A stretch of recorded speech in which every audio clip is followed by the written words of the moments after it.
Hi friends, എല്ലാവർക്കും enjoy life മീഡിയയിലേക്ക് സ്വാഗതം. ഇന്ന് നമ്മൾ എളുപ്പത്തിൽ ചെയ്യാൻ പറ്റിയ ഒരു മുരിങ്ങയില പരിപ്പ് കറിയുടെ റെസിപ്പിയാണ് കാണിക്കുന്നത്. നമുക്ക് എങ്ങനെയാണ് ചെയ്യുന്നതെന്ന് നോക്കാം.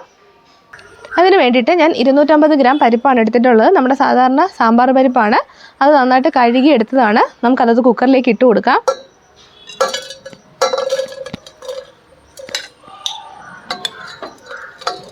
ആ പരിപ്പ് വേവാൻ ആവശ്യത്തിനുള്ള വെള്ളം ഒഴിച്ചു കൊടുക്കാം. അതിൻ്റെ മേളിലൊന്ന് നികന്ന് കിടക്കുന്ന രീതിയിൽ വെള്ളം ഒഴിച്ചു കൊടുക്കുക. അതിലേക്ക് ഒരു 1/4 ടീസ്പൂൺ മഞ്ഞൾപ്പൊടി ചേർത്ത് കൊടുക്കുക. 1/2 ടീസ്പൂൺ ഉപ്പ് ചേർത്ത് കൊടുക്കുക. ഇനി 2 പച്ചമുളക് ഇതുപോലെ ഒന്ന് കീറിയതാണ്, അത് ചേർത്ത് കൊടുക്കുക. അതിൻ്റെ മുകളിലേക്ക് 1 ടീസ്പൂൺ എണ്ണ കൂടി ചേർത്ത് കൊടുക്കാം. ഞാൻ റൈസ് ബ്രാൻ ഓയിലാണ് യൂസ് ചെയ്യുന്നത്. ഇനി ഈ പരിപ്പ് നന്നായിട്ടൊന്ന് വേവിച്ചെടുക്കണം. ഒരു 4 മുതൽ 5 വിസിൽ വരെ. ഇതൊരു സ്റ്റീൽ കുക്കറാണ്. ഇതിലൊരു 5 വിസിൽ അല്ലെങ്കിൽ 4 മുതൽ 5 വിസിൽ വരെ മതിയാവും ഇത് വേവിക്കാൻ. അപ്പം നമുക്കിതൊന്ന് മൂടി വെച്ച് വേവിച്ചെടുക്കാം. പരിപ്പ് വേവുന്ന സമയം കൊണ്ട് നമുക്കിതിന് വേണ്ടിയിട്ടൊരു അരപ്പ് തയ്യാറാക്കി എടുക്കാം.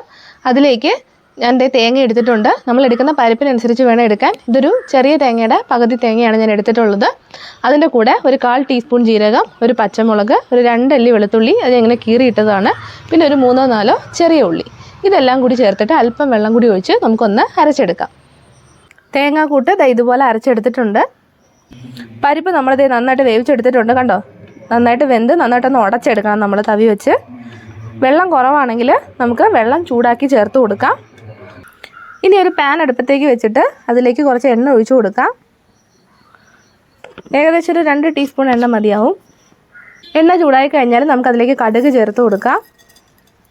കടുക് പൊട്ടി വരുമ്പോഴേക്കും ഒരു 2 വറ്റൽമുളക് അതിലേക്ക് ഇട്ട് കൊടുക്കാം. ഒന്ന് മിക്സ് ചെയ്ത് കൊടുക്കാം. കുറച്ച് കറിവേപ്പില ചേർക്കാം. അതിൻ്റെ കൂടെ തന്നെ കുറച്ച് ചെറിയ ഉള്ളി അരിഞ്ഞതും കൂടി ചേർത്ത് കൊടുക്കാം. ഇതെല്ലാം കൂടി ഒന്ന് വഴറ്റി കൊടുക്കാം. ചെറിയ ഉള്ളിയൊക്കെ നന്നായിട്ട് ബ്രൗൺ കളറായി വന്നാൽ ഫ്ലെയിം ഏറ്റവും ലോയിലാക്കിയിട്ട് നമുക്കൊരു 1/2 ടീസ്പൂൺ മുളക് പൊടി ചേർക്കാം. മുളക് പൊടി ചേർത്തിട്ടൊന്ന് മിക്സ് ചെയ്ത് കൊടുക്കുക. ഇനി ഇതിലേക്ക് നമ്മൾ എടുത്തു വെച്ചിട്ടുള്ള മുരിങ്ങയില ചേർക്കാം. ഞാൻ ഇത്ര ഇലയാണ് ചേർക്കുന്നത്.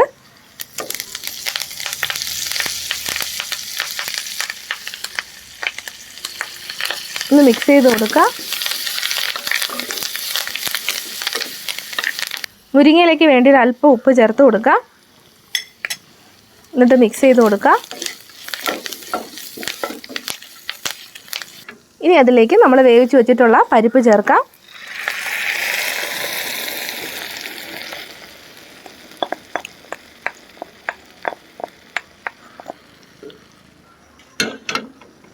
ഒന്ന് മിക്സ് ചെയ്ത് കൊടുക്കുക. നമുക്കതിലേക്ക് കുറച്ച് ചൂടുവെള്ളം കൂടി ചേർത്ത് കൊടുക്കാം. ഒന്ന് മിക്സ് ചെയ്ത് കൊടുക്കുക. അതിനോടൊപ്പം തന്നെ നമ്മൾ അരച്ച് വെച്ചിട്ടുള്ള ആ അരപ്പ് കൂടി ചേർത്ത് കൊടുക്കാം.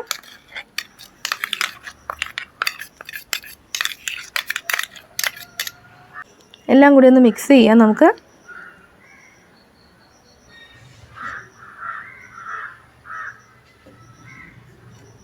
ഇനി ഇതൊന്ന് നന്നായിട്ട് തിളച്ച് വരണം. ഉപ്പ് നോക്കണം, ആവശ്യത്തിന് ഉപ്പ് ചേർത്ത് കൊടുക്കുക. വേഗം 1/2 ടീസ്പൂൺ ഉപ്പ് കൂടി ചേർക്കുവാണ്.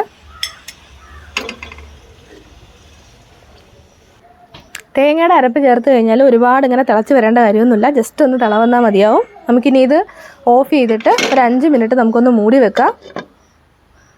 ഈ കറി തന്നെ തേങ്ങ അരച്ചും ചെയ്യാം, തേങ്ങ അരയ്ക്കാതെയും ചെയ്യാം. രണ്ടും നല്ല ടേസ്റ്റാണ്. അത് നിങ്ങളുടെ ഇഷ്ടം. തേങ്ങ അരച്ചാൽ ഒരു പ്രത്യേക ടേസ്റ്റാണ്, അരച്ചില്ലെങ്കിലും നല്ല ടേസ്റ്റാണ് കഴിക്കാൻ. ഇത്രയേ ഉള്ളൂ നമ്മുടെ ഇന്നത്തെ മുരിങ്ങയില പരിപ്പ് കറി. എല്ലാവർക്കും ഇഷ്ടപ്പെട്ടാണെന്ന് വിശ്വസിക്കുന്നു. പുതിയൊരു വീഡിയോയിൽ നമുക്ക് വീണ്ടും കാണാം. അതുവരെ ബൈ ബൈ.